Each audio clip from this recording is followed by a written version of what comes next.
In October of 2001, an ABC poll found that 47% of Americans held a favorable view of the Muslim community. In 2010, that number declined to 37%. Today, only 27% of Americans show favor of the Islamic community. My name is Dainori, and I'm going to talk about how getting to know the Muslim community is actually beneficial for our ability to overcome fear through the power of love. Ever since the 9/11 attacks, terrorist groups and Islamic militant groups such as Al-Qaeda and ISIS, or IS, Islamic State, our view of Muslims has changed drastically. Our hostility for them has continued to increase, and recently, according to the Wall Street Journal, 25% of Americans are in favor of a proposal to ban Muslim immigrants from entering the United States. Now, to give you a better idea of the difference between a devout Muslim who practices peace and a radical Islamic State militant, I want to take a look at the word jihad. Jihad is an Islamic term that is used 164 times in the Quran, and it means striving, struggling, and surviving internally and externally. In other words, it means to overcome adversity internally and externally. For example, let's say a student is striving or struggling to get good grades, and so that is considered an internal jihad. Now, an external jihad is, let's say, a kid who is getting beat up by a bully in school and he's learning to defend himself. Now, it's considered an external jihad. And so the Quran allows the use of military force, but not as a means to attack, but as a means to defend the faith and the belief of a Muslim. And so what the extremists have done is totally blown this out of proportion. Now, next I want to talk about the Western influence and how the majority of Muslims outside the United States consider America the greatest threat. But before I talk about that, it's important to reflect and to think about what it means, what their faith means to them. For example, the way they measure success is completely different than the way that we measure success here, because we have different values, different beliefs. One person in America could measure success through the amount of money they make or the amount of relationships they have.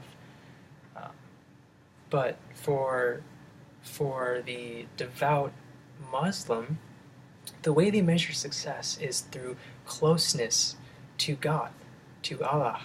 So to further explain what I mean, they believe in 5 basic rules: prayer, fasting, charity, pilgrimage, and faith, known as the 5 pillars. And I say this not to explain Islam, but to remind you that our influence and what they see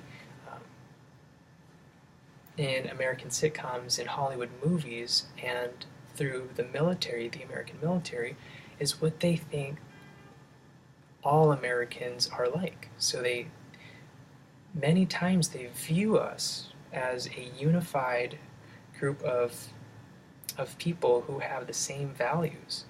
But you and I both know that we're not Hollywood celebrities, or we don't necessarily share the exact view that, let's say, a Republican candidate has. And so I just want to give you a better understanding of their view. And so when you see the way that they're living and their devotion and how they measure success, it's easier to understand why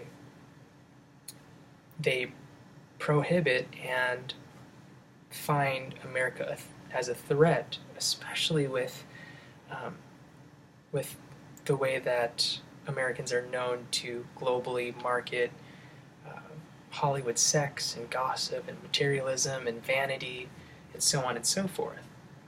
So with that said, my last point I want to make is simple. It's just to love and to cooperate instead of competing with other people.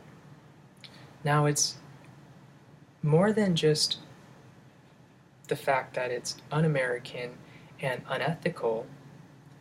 I think rejecting a person based on their belief is something that is common sense. And I would feel like we would know that by now as Americans. Also, this not only is morally wrong, but it also helps the extremists by creating more Islamophobia. So what we can do is simple. Get to know them more. Start a conversation. Try to be as non-judgmental as possible. To love another person. That way we can grow more understanding, to have more unity between Muslims and non-Muslims, and to eliminate this group of attackers. So again, I want to encourage you to not vote for this proposal, to not vote for this ban, but more importantly, I want to encourage you to simply open up and get to know them. Martin Luther King Jr. once said, "When evil men plot, good men must plan. When evil men burn and bomb, good men must build and bind. When evil men shout ugly words of hatred, good men must commit themselves to the glories of love." Thank you.